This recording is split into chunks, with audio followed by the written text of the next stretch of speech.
Good evening. I guess it's close to good morning, I don't know. But it's right around midnight. I have the smoker going behind me. See that firebox there. And about ready to do some stuff to my brisket here, to throw it on. The smoker's finally hit the right temperature. And let's see how it goes. So what we have here is a brisket flat. It's already taken care of. It's already trimmed up. What I neglected to do was get up about an hour earlier, get everything together, and get this thing sitting with some magic sludge on it. That's what I call it. And you'll understand that why in a second. So instead, I'm just going to put it on. I'm going to put it on a smoker, and I think it's going to work anyway. So we'll see what happens. Magic sludge, what I call it, is nothing but this stuff. I don't know if you can see that in the light in the bowl, but it looks like sludge. I like it, and I'm just going to pour it on top here. So what is the magic sludge? It's a salt, a pepper, and a garlic, and I like to mix it with olive oil. Now you might be saying, well, Greg, you don't have to mix it with olive oil. It's going to be fine the way it is. Just put the salt and pepper and garlic on there. Well, yeah, I would say to you, you're absolutely right. But I like to use olive oil. I like to make this sludge. It makes it easier for me to rub the meat down with. Makes me feel like I'm going to give a little massage. And it gives something for extra salt and pepper and garlic to stick to when I sprinkle it in a few minutes. So it just speeds up my my time here. So there's that side. Now flip it. I'm gonna have to lay this down and flip this thing over. It's kind of big. It's about 17.8 pounds. So give me 1 second.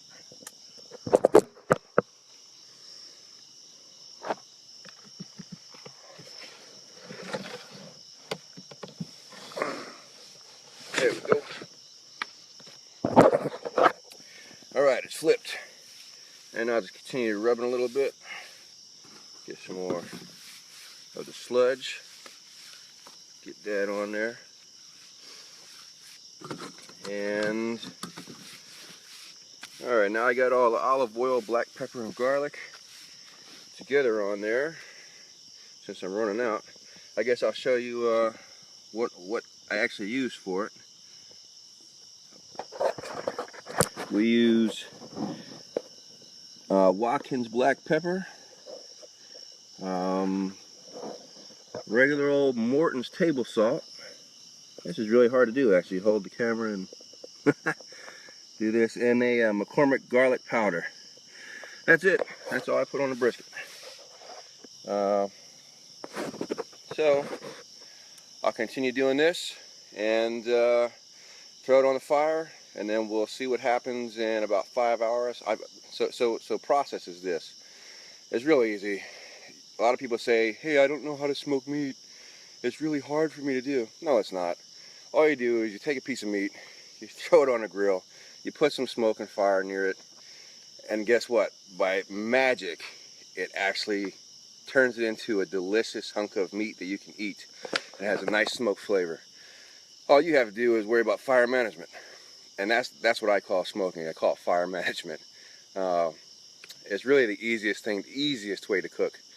Is it hard to mess something up? Yeah, it is. You can mess something up doing anything. You can mess up boiling water, making pancakes, believe it or not.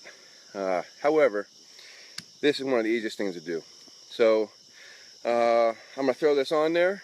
We'll see how it goes. And I was describing the process. So I throw it on there. I throw it on the smoker. I'll let it take a nap. That's what I call the beginning of it. First 5 hours for this brisket, it'll be in the nap stage. I won't do anything to it. Won't touch it. I won't even look at it. After the 5 hour mark, I will go back and I'll wrap it up. What do people wrap it with? A lot of people use tin foil. I like to use butcher block. I was watching. Let me go back and I'll tell you. I've probably studied smoking meat for, I don't know, enough to make it 2 full-time jobs. Watched every episode you could ever watch on anything that has to do with cooking and smoking meat, barbecue. I've looked at a million different articles online, And I saw 2 different things, and one really struck out to me, and that was Aaron Franklin down in Texas turned around and said, hey, why don't you use butcher block? And I said, you know what, I'll give it a try, why not? So got some butcher block, wrapped up the first one I ever did, and I was like, man, this isn't gonna work, it's gonna leak through. And you know what, it didn't. It actually stayed, it kept all the juices in, and it was a lot easier to work with than tin foil. And at the end of the smoke period, I took it out, the paper just ripped away, all the juice fell into the pan, and I had this beautiful piece of brisket sitting there. So I'll do the same thing tonight. I'll let it take a nap for 5 hours.